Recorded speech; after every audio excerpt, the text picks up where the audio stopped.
Hi everyone, we're back with another of the 2020 Biz Kickstart events, and we're joined with Delora, who's going to discuss with me all about sexual energy and how that can help us with our business. So a little bit left field from what you may or may not have seen before. So we're gonna dive in. I can't wait. It's gonna be amazing.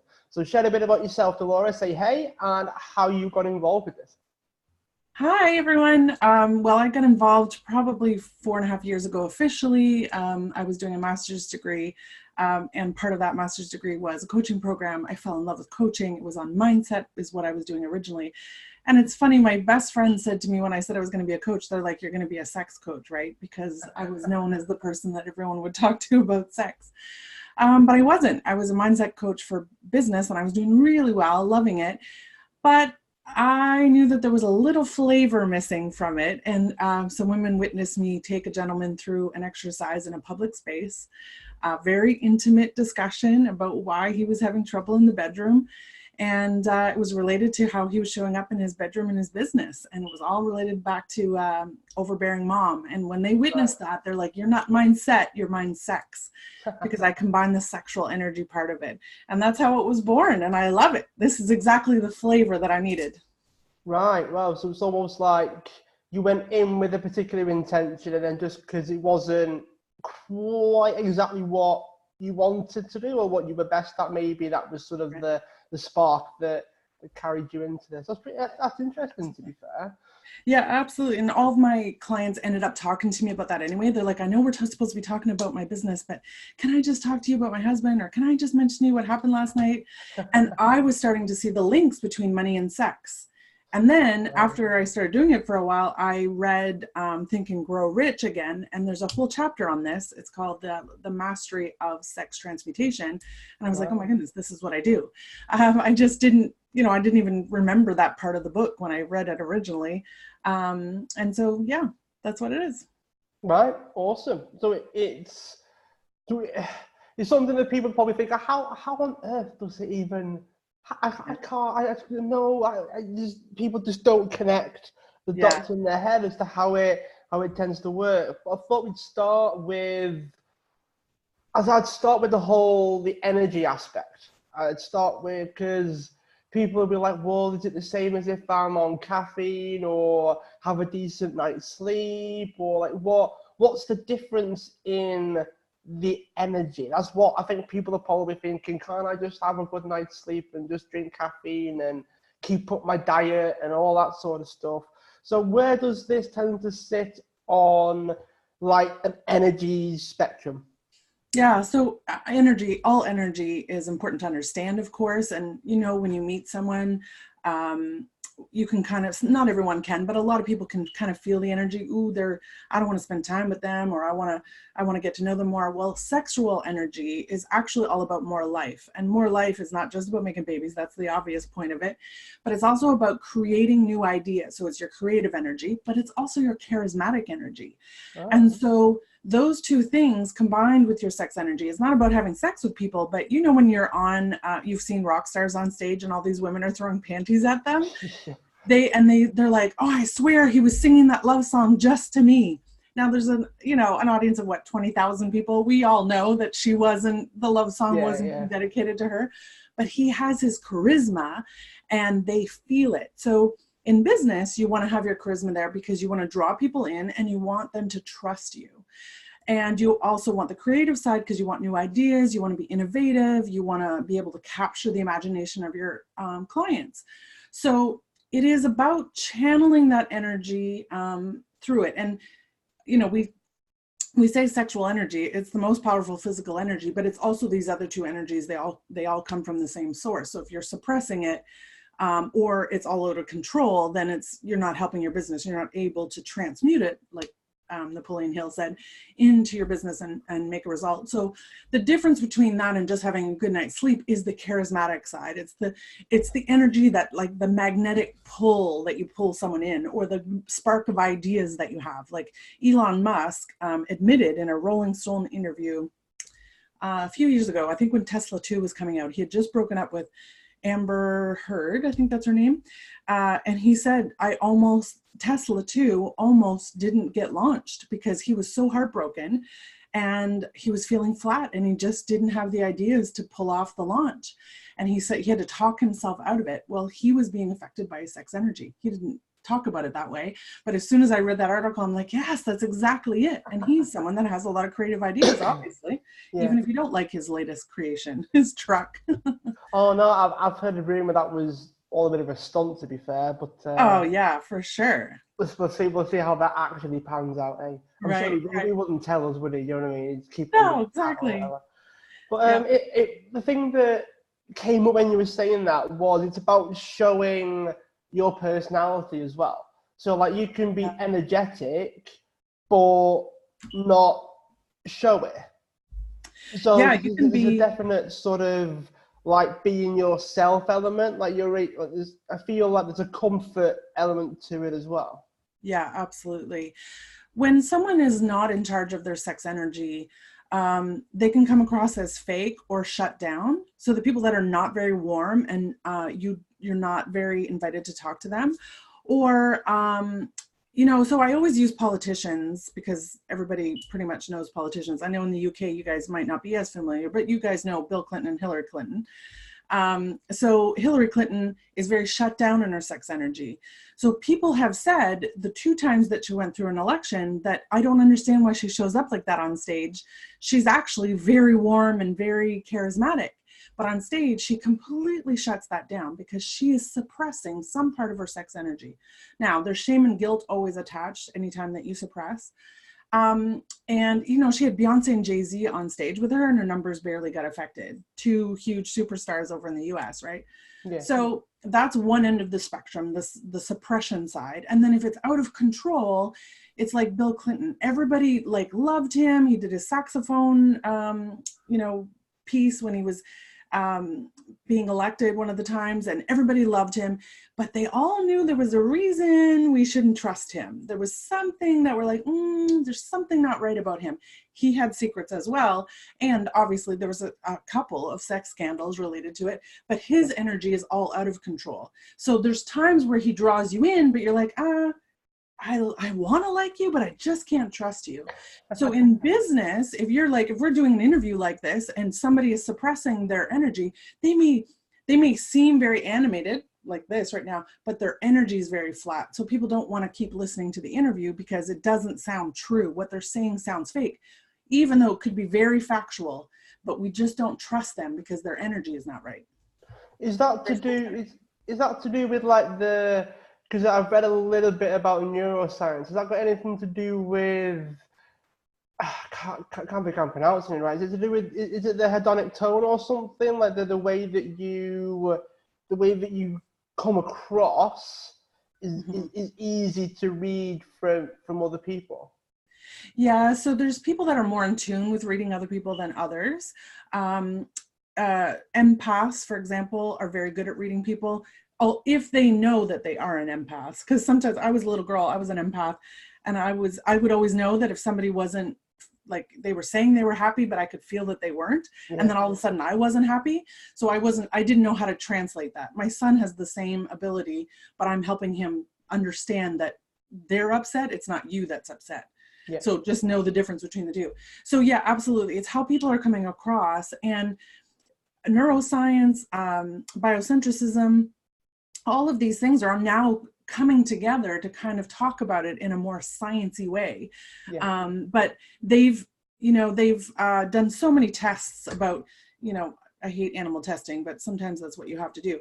The rats that are more turned on or whatever, they'll find them in the maze quicker than the other ones that aren't. And if they suppress this and whatever. So they've done a bunch of tests on this, and energy is the fastest moving thing. And biocentrism, they did some really cool research about if they did the same process of shooting, I don't know, let's pretend, I know I read it, but I don't know if it's electrons or whatever, but they were shooting the same thing, no change in it. But as soon as somebody watched it, observed it, it changed the direction. It was almost like it was anticipating where it was going to go based on the energy of what they were thinking.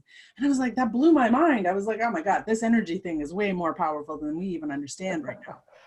Yeah, for sure. From what you said there, it's almost like there's a definite speed to it. Is it how do you from the inside, how do you know when that's the energy you're tapping into? How do you actually feel and how do you recognize that it's different?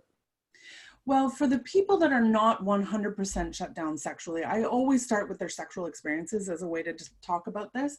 So I'm about to do a video later about how to use your favorite sexual experience as a blueprint for your business. So what you would do is, without judgment and without, you can do this in secret if it's not your current lover or partner, you describe for yourself in writing. And the reason I say in writing is because when you write something down or say it out loud, your subconscious does not control it. So if there's any shame or guilt attached with it, or any worry that attached to it, when it's outside of you, your subconscious can't beat you up for it as easily, and you can be more objective. So you write a maximum of 3 paragraphs describing your favorite sexual experience. And then the next question is, why was it your favorite? And the why could be, well, I felt uninhibited, or I felt taken care of, or my fantasies were, felt great, and I was meeting all of my desires, all of that stuff. And then the third part of it is, describe for yourself in 3 to 5 words this sexual experience. So it was hot, it was exciting, it was new.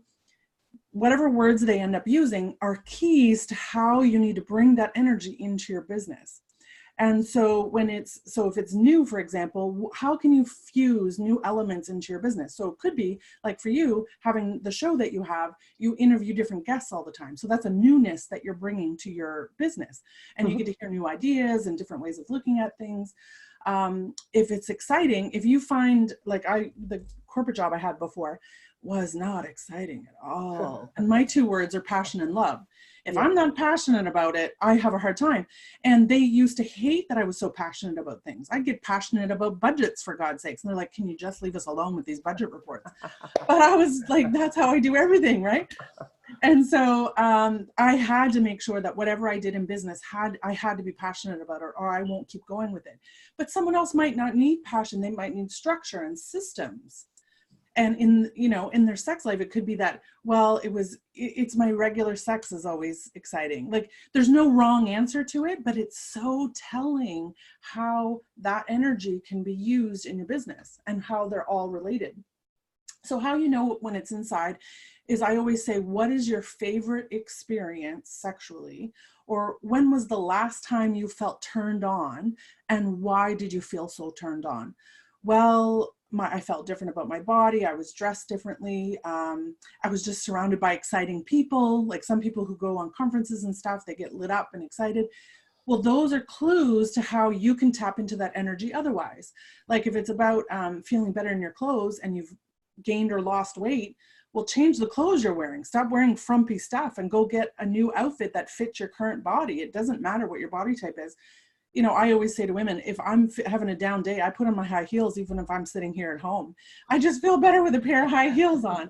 But for guys, what I've told a few men that I've worked with, does going to the barber and having a fresh cut feel good? Then go and spend the extra $10 and get like a hot shave. You know how you guys do that. And put yourself in a suit just to sit around the house and write your business ideas. If you feel good in a suit, you may not, but so there's different ways to tap into it. And when you know that it's coming from that, the information, the ideas just come naturally. You feel really excited. You feel turned on. Like, people don't use that word typically, but I felt really good about today. Well, it's the same thing as kind of being turned on. So. Yeah, moments as businesses and go, I bet I can tell what they're like in the bedroom. You know what? That's so funny you say that. So I have a party trick, I call it. I can look around a room and tell who's having great sex. And people are like, no, you can't. And I was at a conference not long ago of one of my former clients, and she's a dear friend of mine. And she had me speak to her elite members, and 5 of us went out to dinner at the end of the conference. We were staying an extra night. And I told them that. They're like, no, you can't. I'm like, yeah, I really can. I have to tune in now, because before it used to happen without me trying. Yeah. So now I, shut it down because I don't want to know everybody's secrets. Anyway, so there was 4 women around the table and they're like, oh God, you got to tell us, you got to tell us. And so one by one I tapped in and they were like, how did you do that? Like, how do you know that information? That's proper funny. And right. And when I get the information, I automatically see how it's tied to something in their business. All of these women were in real estate businesses. And it's tied to their money story. So I can tell, oh, you're really making a lot of money, but you're completely unsatisfied at home, or, whatever combination it is. And so that I can help them unravel it. And they were just shocked. And I have to be honest, I've never done it like live like that with 4 people at the same time as a test space. But even I was surprised at how easily the information came to me. And even one woman, she's like, oh, I'm giving you a hard time. You can't figure it out, can you? I'm like, I can. And I kept saying, I want to button you up. And she was a very beautiful woman that was very confident. She would button me up, but she worked in a very masculine business during the day and a real estate business at night. And she had to be very much in her masculine energy. And so that was the buttoning up. She had to protect herself and be like, as tough as the guys that she worked with. And she's like, oh my God, that's exactly right. So it was interesting. It wasn't that she was blocking me or giving me a hard time. It's that she was so much in her masculine. I had to go get her there. So it was a fun thing. So it's so funny that you said it that way. You must look at people's business models and go, I can't get anywhere near this guy. He's uptight all the time, and I can't go anywhere near him. And you must see some people and go, imagine what his partners must be like when you. Yeah, it's kind of funny. And sometimes when I start talking to people, they're like, oh, you can help me in my business? Okay, let me tell you about this. And then all of a sudden I'll ask them a question about the bedroom and they're like, we're talking about business. I'm like, yep, so am I. Really. Yeah. So this might sound like a bit of a weird question, but does it,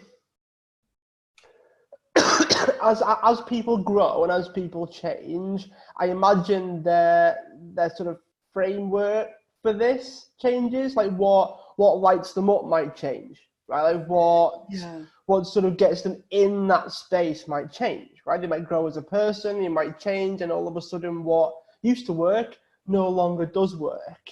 This could be linked to what we're going to speak about, or it could be something different, but there's always blocks somewhere, isn't there? When someone wants to grow, someone wants to take the business to a different standard, right? A whole new level. Is that traceable back to something needing to change with their energy as well? Yeah, absolutely. So what that becomes is everybody has subconscious patterns and programming. When we were born, we weren't born with a conscious brain, and the conscious brain is where you filter things, where you make decisions, where you take action from. And as a subconscious brain, it's the feeling part, it's the storage place, it's the long-term memory. And so because you're born 0 to 7 with no conscious brain, I always make this joke. My dad used to tell me, I lived in a really small town in Gaspé, Quebec, Canada, which if you look at it on the map, there's no way that monkeys live there. Okay. I promise. He used to tell me that there was monkeys in the trees because I loved monkeys.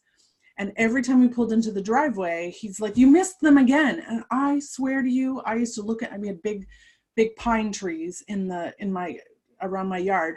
And I kept looking and I was like, oh, I think I saw it. And he goes, did you? It wasn't until I was 13 years old that I realized there's no monkeys that live here. It's impossible. But it took me until I was 13 to challenge that idea, because it was a programmed belief that I had. And there was nothing from 0 to 7. I believed everything my dad told me. And why wouldn't there be monkeys? How do I know? He knows. I don't know. So because we don't have that ability to filter it, it goes into our programming. But then if it goes unchallenged, like, for example, I work with a lot of people that are successful in business 1 month or a couple of months, and then they crash and they haven't done anything for a couple of months. Then they have a lot more money and then they crash. And so what happens is they're up and down, up and down. They're worried about this roller coaster. They want to get off the roller coaster. Please, for the love of God, help me stop. Well, the problem is that they've been programmed at a certain amount of money is okay to make. And so sometimes is that the belief is that you can't make more than your parents. I had one client that I worked with, he was completely sabotaging his business because he believed that he couldn't make too much money in his business, because then he would end up fighting with his partner, because that's what his dad modeled. He was going to lose all the money, and then he was going to, end up breaking up with his wife and all this stuff. So he was setting up a future sabotage, not even remembering that had occurred to him. But it was a programming that he had lived when he was a kid. So as he got more successful and more visible, he was starting to sabotage things underneath. So it always comes back to either subconscious programming, and then our energy helps us act and attract the things that are in our world to either support that limiting belief or that block, or to give us the lesson, the key out of it. But a lot of times we get the lesson over and over because we don't pay attention to, or we don't know that it's actually that. We think it's something else. We think it's our branding, or we think it's, the fact that I don't do enough videos. That could be part of it, but there's other things that are related to it as well. Yeah, it's interesting you say that, like, people set up their sabotages. Some people they don't call it that. They call it, oh, I'm just self-sabotaging. And one of my takes on that is, if you're not aware of it, it's not self-sabotage really, because self-sabotage implies that you're doing it on purpose. Right, exactly. There's this natural sense of like, I want to do this, but I'm going to do this instead, knowing that it's not going to work. Right. I kind of get that impression around when people say it. And then my first thought then is, well, you're just saying it to beat yourself up then. Like you're saying it to put yourself in a bad space when you didn't know. Right. And you have no idea what's going on. Exactly. And that's just furthering the downfall, right? It's helping you stay stuck. That's a really good point, because your subconscious mind is really doing its job really well if you're in a living in a pattern programmed way. Your subconscious job is to keep you safe and alive. Now, there's no more saber-toothed tigers chasing us. So your subconscious mind has turned everything that is different into the enemy. So anytime you want to make $10,000 a month, if you've only ever known $2,000 a month, you might do it once, but the chances of you doing it over and over and over again, unless you've done the mindset work to support it, is slim to none. And so what you have to do is you have to figure out what is holding you back. And as soon as you bring awareness to it, you can change it. So it's normal. And your subconscious mind is working brilliantly. There's nothing wrong with you. It's doing exactly what it's programmed to do. It's just that it's not really a threat to make more money in your business. It's actually a good thing, but we've been programmed differently. A lot of middle-class families, especially growing up, middle or low income families struggle with this a lot. So it's normal. Yeah, I find that I think everyone does to a certain degree. There's always something, isn't there? Like if someone grows up with money, it's like, okay, well maybe they have everything handed to them, and then they secretly don't think they can do it on their own, and they don't feel capable, and they started off in what some people would say an amazing position. But because they've had things handed to them, they've had things done for them, maybe they were given an amazing start, maybe the parents could have funded some of it, or whatever it happens to be, they've had so much done for them that they don't think they can do it themselves. And that's essentially, that is, I described almost best case scenario there, right? And there's still something going on there that's going to stop them from doing it themselves. And I personally, I've got a huge respect for people that have kids. You would not believe the amount of respect I have for parents, because no matter what, there's going to be something there. No matter what situation you attempt to create for your kids, there's always going to be something there that's going to impact them in some way. The best case scenario is you do things for them, you make them feel safe, maybe you give them a little bit in terms of doing things for themselves, right? Build that independence, but there's always going to be something. There's always going to be something, and it's always going to be something that you didn't think of. We're imperfect people trying to parent perfect people, and it's not it's an impossible job. And anyone that says that, oh, it's a piece of cake being a parent, it's no. So it's weird because, as you said, like until 7, we don't have a lot of conscious thought over what we're doing. And yet I see it more and more and more where they're expected to. Yeah, we have kind of lost the way the brain works. We've kind of misunderstood what's actually happening. And, that's why too much iPad at a young age can be dangerous, because you're programming the brain literally with different things. And so your learning becomes different or whatever. Maybe it just means that we have to adjust as a society for that. Sure. But, the other thing is that don't feel guilty. I believe 100% that we're 100% responsible for our life. So our kids are here to experience their life the way they need to experience it, which could mean that it was okay that I'm a strict mom. And I was more strict on my oldest than I probably am on my youngest, because there's a lot of age difference, and I've completely changed as a person since the first one was born to, 14 years later. My youngest is 14 years old. So there's a huge amount of things that can change, different, you experience something new, whatever. It's not about feeling guilty about it. It's about taking ownership where you can and letting them find their way too. I refuse to accept guilt for that kind of stuff. Are there things that I maybe wanted to do differently? Yeah, maybe, but I wouldn't be who I am if I had done them differently, and my kids wouldn't be who they are if I had. So, Well, no, that's it. I mean, one of the secret tips is to understand that you couldn't have done it any better with what you knew then. Exactly. That's so you just have to sit there and go, would I have done any different? Well, if I knew what I knew now, yeah, but I didn't. So exactly, you have to take it for what it is. Exactly. That's exactly it. It's a very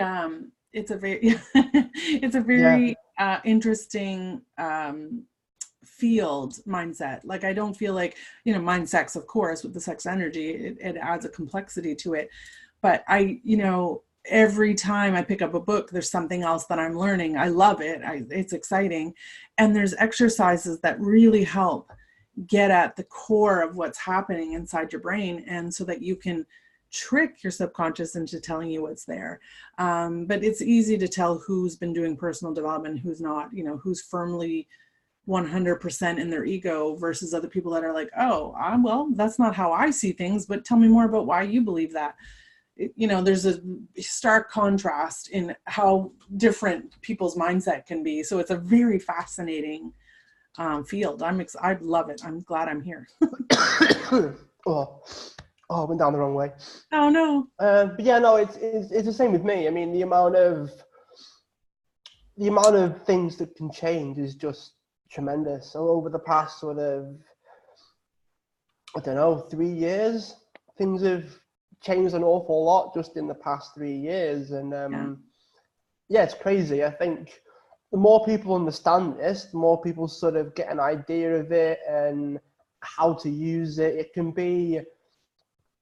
feel weird at first, because you don't realize what's going on, even though things are happening. Right. But yeah, no, I completely understand where you're coming from. It's an amazing industry to be in. Well, and the other thing is, like, in Think and Grow Rich, which was written in, I always get the date wrong, I think it's 1937, originally published in, I'm not going to find it because I'm looking for it right now, but I'm pretty sure it's 1937. Right. He has a whole chapter back then of, the mystery of sex transmutation. He interviewed 500 businessmen, women. There is an update of women's version, by the way, but right. But he interviewed 500 men about successful businessmen, and a whole chapter in 1937 made it into a book about sex. And for us to ignore it, knowing how important it was back then, it's not because they were a bunch of horny men then that it's, he risked putting it in the book. It's actually throughout the book, but there's also a whole chapter on it. Because it was that important. And he writes it in a way that it sounds like you have to suppress the energy. Some people need to, like Bill Clinton needs to, so he can transmute it. Other people need to release it and free it because it is already too suppressed. But he had to write it in a way that it sounds like it's suppression, because if not, it would have been back then probably considered porn or something else. Yeah. But the fact that he talks about the energy as the genius is developed through the sixth sense. And he says tapping into your sex energy helps you access your sixth sense. And I'm not talking woo-woo sixth sense. Like, they've done scientific studies on where ideas come from and how you spark an idea. And, you know, the Bill Gates and the Elon Musk and, you know, anyone that has come up with a crazy idea, Ford, if you just want to study Ford, you know, he was told you can't make a V8 engine in one block. And for 2 years, he had a number of engineers working on it. He knew, because he had an idea, he worked with his sixth sense. He was one of the ones studied, that it was possible. He just didn't know how to do it. So he would not listen to anybody that said it wasn't going to happen. Same as Edison with the light bulb. And it was, I think someone said it was a log that was burning under sand, how to control the tungsten or whatever it is in the light. He got the idea from that after 2 or 3 years of trying, and how many, like it was 1,000 different ways he tried it. You know, those innovative ideas come, and they don't let the idea go because they know and trust their genius. They know that it's a sixth sense or just a spark of an idea that has to come through. And all of our modern, not even modern, but even old technology that we've used all comes from people who were seen to be crazy and had this rough idea. Well, it's your creative energy. So there's no surprise there, right? No. But if we don't allow ourselves to tap into it, then, you know, we're not going to have that. First of all, we're not going to stay excited. You know, you're not going to, just like if you're in the bedroom and you're with the most boring person ever, you're not going to stay excited to be in the bedroom with them. Same thing in business. If you're not excited or having some creative ideas about things, you're not going to stay doing it because it's hard. You know, relationships are hard. Sex is not always easy. Business can suck sometimes. So if you don't have a way to stay excited or get re-excited about it, you're just going to give up. You know, that's why so many businesses fail in the first 5 years. I can't remember what the stats are, like 70% or something, right? I think it's like 75 within the first 12 months or something. It's not. Yeah, likely. It's not very good. I imagine as well, because especially nowadays, everyone wants to be in business. I imagine that's gone up, to be fair. I imagine the percentage has gone up. Yeah, it probably has, yeah. So how can we tap into this then? Because you mentioned that it's something that we can tap into. Yeah. I think the suppression is probably an easier thing to do. So from what I think, it's worth trying to give us a bit of a way of being able to tap into it in a way that's helpful. Yeah. So what I would tell people is think about the last time you were turned on and why. Listen, write it out. What is the answer to the why? So if it's because I felt excited, it felt new, it felt fresh, how can you bring elements like that into your business? When was the last time that you felt full of ideas and excited to do something? Well, it was when I was working with someone else. So you may need a spark of other people. Like I work really well with people who are very different than me. So I purposely, well, they find me anyway, but I purposely work with people who are introverts. I'm an extrovert. I don't know why that works, but that's how, and I bring them out of their shell and they get me to kind of like take a minute and reflect a little bit more. So it's a really great pairing. So you ask yourself why and then you look at the words that come up and then ask yourself, how can I bring that into my business? How can I tap into that? If it is, if you want to tap into it personally, what you do is you ask yourself, when was the last time that I felt really confident and really able to take on whatever it is that I want to take on? Why was I that confident? And the reason you ask questions is because your brain is designed to answer. That's why if you see people post questions on Facebook, they get a million comments. Yeah. And if they just post a post that's probably saying the same thing, but without the question, you know, there's half a dozen likes or whatever, because people's brains are designed to answer them. And so, you know, when was the last time that I felt really good? Well, it's when I went out to drink and I got dressed up and I felt really good. Do that same thing, even if you're staying at home. If you want to go try a new activity, if you, maybe it's self-care. Maybe you need to take a bubble bath, and maybe you need to have less time with people. Maybe it's because you've been overextending yourself. It really just depends on your personality and what it works for you. But asking yourself those questions will allow you to see the little elements that are going to come through that you can then transmute into other areas. Yeah, I like that. It's almost like the things that make you feel good, you just do them as it relates to business. You do them as it relates to growing things that way. So it's a pretty cool way of seeing things. Is there anything that you would wish that we'd covered? Is there anything that you were like, I really wish we'd covered this on the call because I was eager to talk about this and Mike didn't ask me any questions on it. I can't believe it. No, I'm not upset about that at all. I mean, I could talk about this all the time. The only thing I will say is that keep in mind that money and sex are the two most desired things. Money is actually the third highest need. It used to be, food, shelter, water. Well, water, air, water, food, and shelter were the third thing. Well, you can't have food and shelter in our society anymore unless you have money. Nobody builds their own homes unless it's a hobby of yours. You don't grow your own food as much anymore. So if it's the third highest need, if money is the third highest need, we need to get rid of the shame and guilt around it. There's nothing wrong with wanting to make lots of money. And over and over and over again, when I've studied like really successful people, or I've studied the psychology around money, it is never the person's real belief around money that is going to help them succeed. It's when they let go of the guilt of making as much money as they want, because you can help more people if you make more money. There's so many different ways. And the same thing goes for sex. So when we were kids, money and sex, the reason that the two most desired things is obviously, sex feels good, or just being desired feels good, being creative feels good. Like there's some artists that, feel like they could be locked away, and to pull them out of their studio, they're going to lose their inspiration. Well, they are tapping into their sex energy. So what you want to do is to know that those two things, when we were kids, were not really talked about in positive necessarily ways. Like everything was a secret. You didn't know how much your parents made. You didn't necessarily know what a budget was. They had labels for people. The really rich were crooks or lucky, or they ripped people off, or they were just given that money. And then the poor people were lazy. They were unmotivated and dirty, and whatever descriptions. Well, the same thing with sex. If you were talked about with sex, it was the birds and the bees and the basics. There was nothing about passion and intimacy and pleasure and creativity and charismatic energy. Nobody talked about that, right? And they had labels for people who had too much sex, and they had labels for people who didn't have enough sex: prude, bitch, uptight, slut, Don Juan, whatever. Mm-hmm. And so you couldn't make too much money because of this. You had to work really hard for your money. That's another fallacy that's out there. You can't have sex outside of marriage. If you do, you're this, you're that, right? So all of those stories, depending on what yours was, goes into the shame and guilt that's holding you back in your business, in your life, however it is.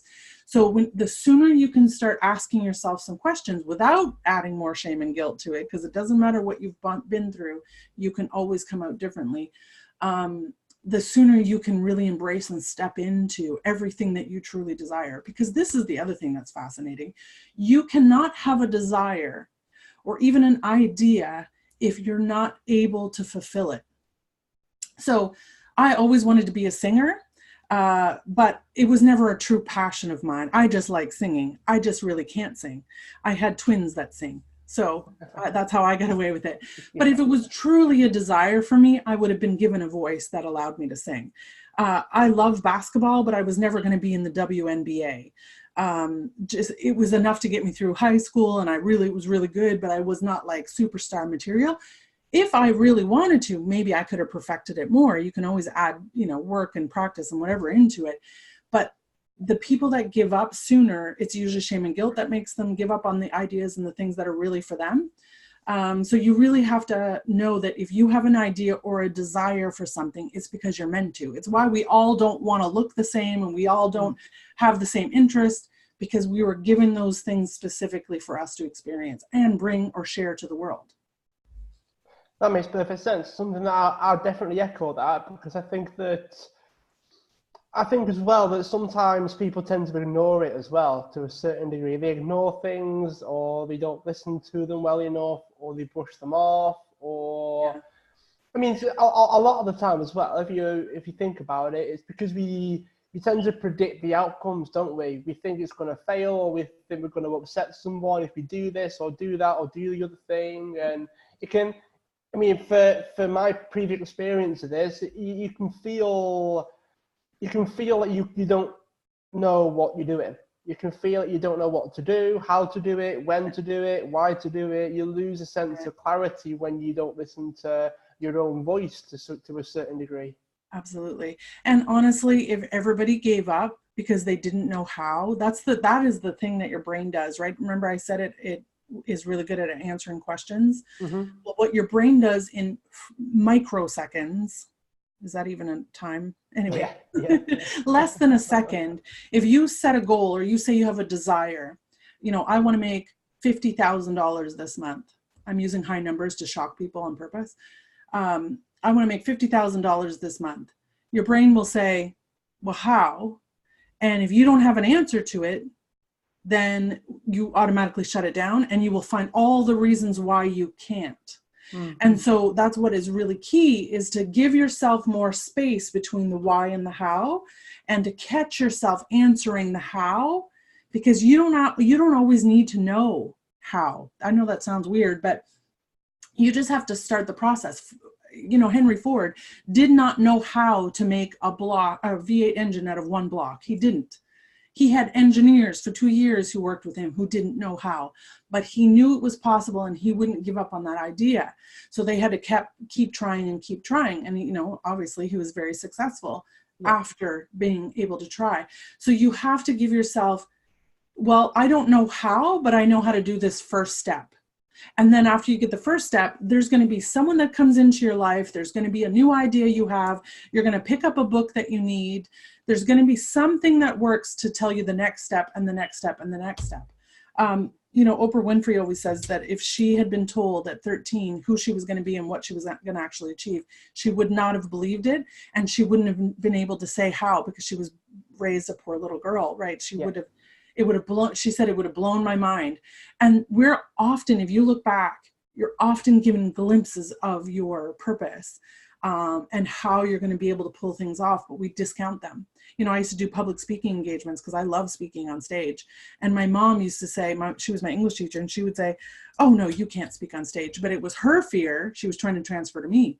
Yeah. Well, that was a hint that I should be speaking on stage. And that's what I do as part of my business now, right? I needed to be in front of audiences. So there's little hints along the way if we pay attention to them. Yeah, for sure. It feels like you've got to pay attention, otherwise you can miss them, can't you? Yeah. How can people learn more about yourself, Delora? This is your chance to share websites and social media, anything that you would like to offer the audience. Well, for sure. I am on all social media as @Delora Guignion, Guignion, or you can search the hashtag Mindsex. I hashtag that for all of my information. I'm on everything, including TikTok, although I don't do much with it yet. And my website is www.mindsexmentor.com.